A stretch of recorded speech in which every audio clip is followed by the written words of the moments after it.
Mesdames et messieurs, bonjour, ravi de vous retrouver pour cette nouvelle édition de votre programme quotidien Midi au Caire en ce jeudi le 28 octobre 2021.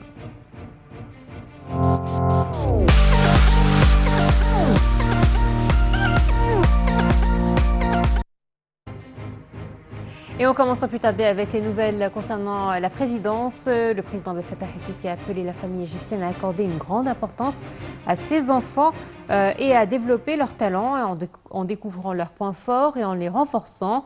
El-Sisi a fait cette déclaration lors d'une intervention accordée à la chaîne MBC au cours de laquelle il a rendu hommage à l'enfant Ahmed Tamer qui a appris le Coran par cœur. Le président a invité Ahmed à assister à l'inauguration du prochain projet exécuté par l'État pour réciter quelques versets coraniques. Lors de cette intervention, le chef de l'État a mis l'accent sur l'importance du rôle des médias et a salué ce secteur, l'appelant à être précis et impartial en traitant n'importe quel dossier.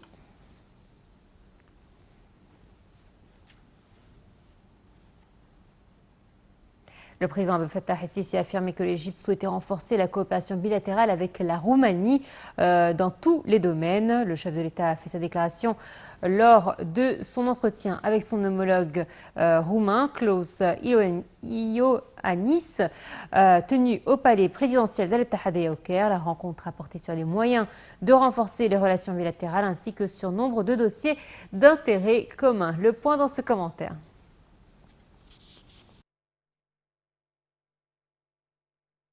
Le président Abdel Fattah el-Sisi a reçu hier au palais présidentiel d'Al-Ittihadiyya au Caire son homologue roumain Klaus Iohannis. Une cérémonie d'accueil officielle a été organisée en l'honneur du président roumain qui a passé en revue la garde d'honneur, de même que l'hymne national des deux pays a été joué. Le président el-Sisi et son homologue roumain Klaus Iohannis ont affirmé l'importance de conjuguer les efforts pour régler pacifiquement les dossiers régionaux afin de préserver en premier lieu l'entité de l'État-nation. Les deux chefs d'État ont eu un tête-à-tête puis ont été rejoints par les délégations des deux pays. Le président el-Sisi a affirmé lors de l'entretien que l'Égypte souhaitait renforcer la coopération bilatérale avec la Roumanie, tous azimuts, vu les relations bilatérales croissantes et les visites réciproques de haut niveau. Les discussions ont porté sur le renforcement des relations bilatérales, notamment économiques et commerciales, la mutualisation des expériences et des informations et l'encouragement des investissements conjoints dans les secteurs compétitifs en Égypte et en Roumanie. Les deux parties ont convenu de tenir le 4e round du comité conjoint chargé de développer la coopération économique et technique et ont salué l'organisation du Forum économique égypto-roumain en marge de la visite actuelle au Caire de M. Iohannis. La coopération dans les domaines énergétiques, touristiques, agricoles et militaires et les sujets d'intérêt commun tels la Libye, la Syrie, la Palestine, la lutte contre l'immigration clandestine et le terrorisme ont également fait l'objet d'examens.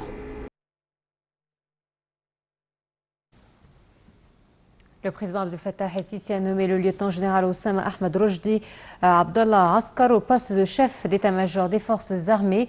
Selon le porte-parole de la présidence, l'ambassadeur Bassam Radi, le chef de l'État a également nommé le lieutenant-général Mohamed Farid Hegazi comme conseiller du président de la République pour l'initiative Vie décente.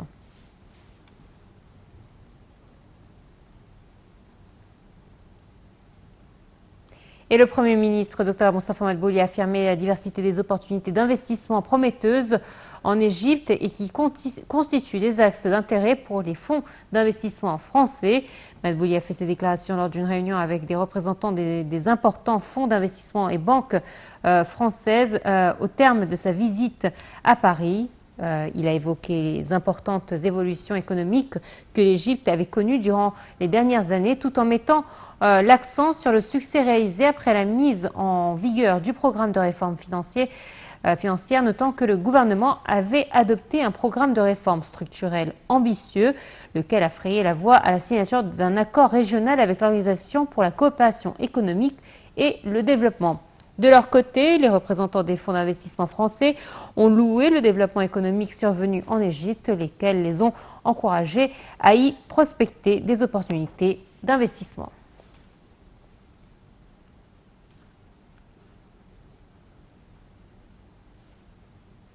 L'Égypte a vivement dénoncé l'attentat terroriste dit lâche survenu mardi soir dans la province de Diyala en Irak, occasionnant nombre de morts et de blessés. Dans un communiqué publié hier par le ministère des Affaires étrangères, l'Égypte a présenté ses sincères condoléances au gouvernement et au peuple irakien pour les victimes de cet attentat aveugle et souhaité un prompt rétablissement aux blessés.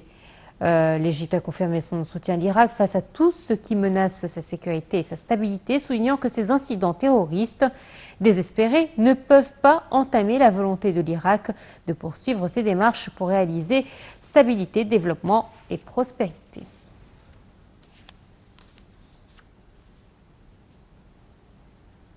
Et on fait un point Covid à présent. Le ministère de la Santé a annoncé hier que 721 personnes rétablies du coronavirus avaient quitté les hôpitaux de confinement après avoir reçu les soins médicaux nécessaires, augmentant ainsi le nombre des cas guéris à 276 358. L'adjoint de la ministre de la Santé, Dr Khaled Megahed, a déclaré que 907 nouveaux cas de coronavirus avaient été enregistrés, ce qui porte le nombre total des personnes contaminées jusqu'à présent à 327 286. Le ministère de la Santé a également annoncé avoir répertorié 53 nouveaux décès dus à la Covid-19, ce qui augmente le nombre total des victimes à 18 428.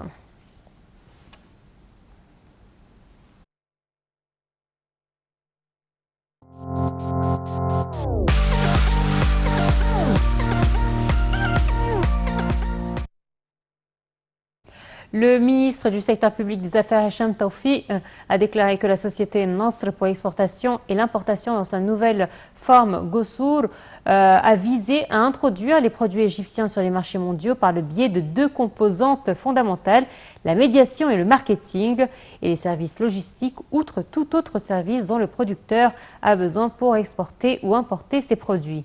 Lors d'une rencontre tenue par visioconférence avec le conseil d'administration de l'Association égyptienne des jeunes hommes d'affaires, Toufi a souligné le lancement du catalogue en ligne Gosur pour permettre aux entreprises égyptiennes, notamment les petites, d'enregistrer gratuitement leurs produits exportables et leurs données d'entrée nécessaires pour être importés de l'étranger. Ce catalogue électronique a été lancé pour aller de pair avec l'évolution technologique dans les méthodes utilisées en matière de commerce mondial afin de faciliter aux producteurs égyptiens d'afficher leurs produits sur une plateforme unique pour les exportations.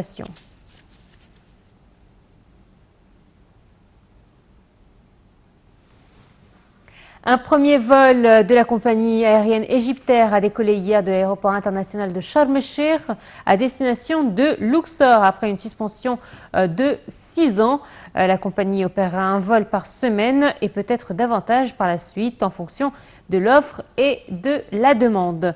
Selon un communiqué de presse d'Egyptair, le prix du billet sera unitaire pour l'aller-retour. L'objectif de cette mesure est de rattacher le tourisme balnéaire et de divertissement au tourisme culturel pour offrir aux touristes une expérience intégrée pendant son séjour en Égypte.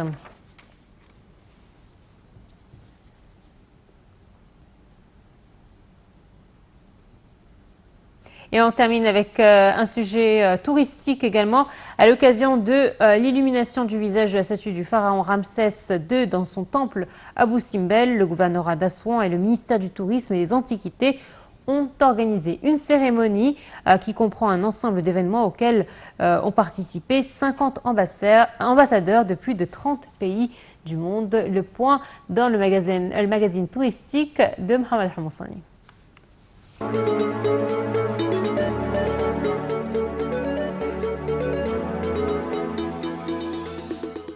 Le ministère du Tourisme et des Antiquités a organisé une cérémonie à l'occasion du phénomène de la tombée perpendiculaire du soleil sur le temple d'Abou Simbel dans le gouvernorat d'Assouan.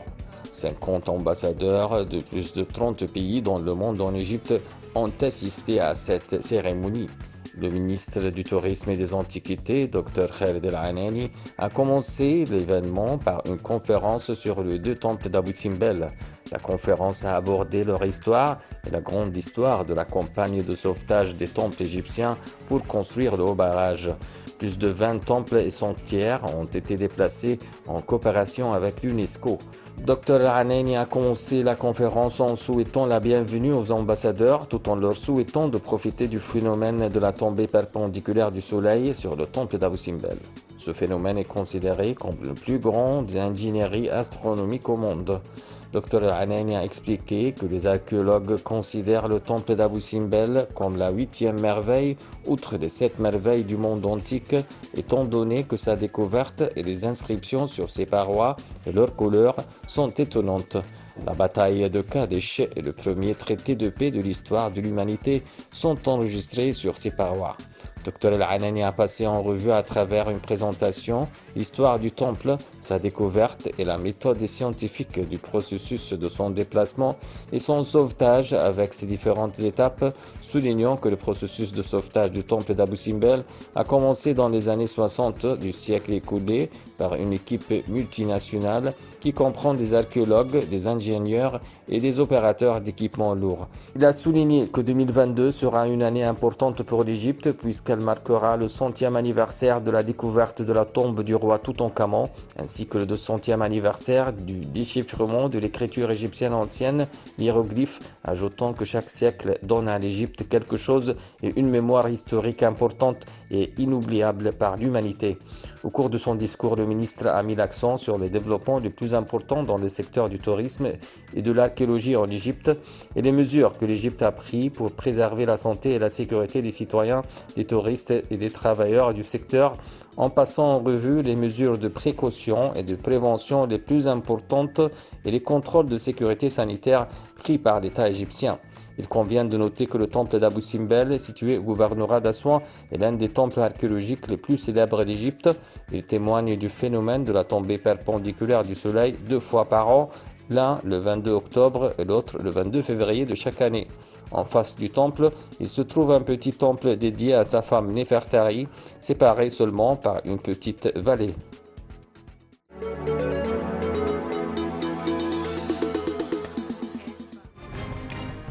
Voilà, c'est la fin de notre édition. Très bonne suite de programmes sur la TV internationale.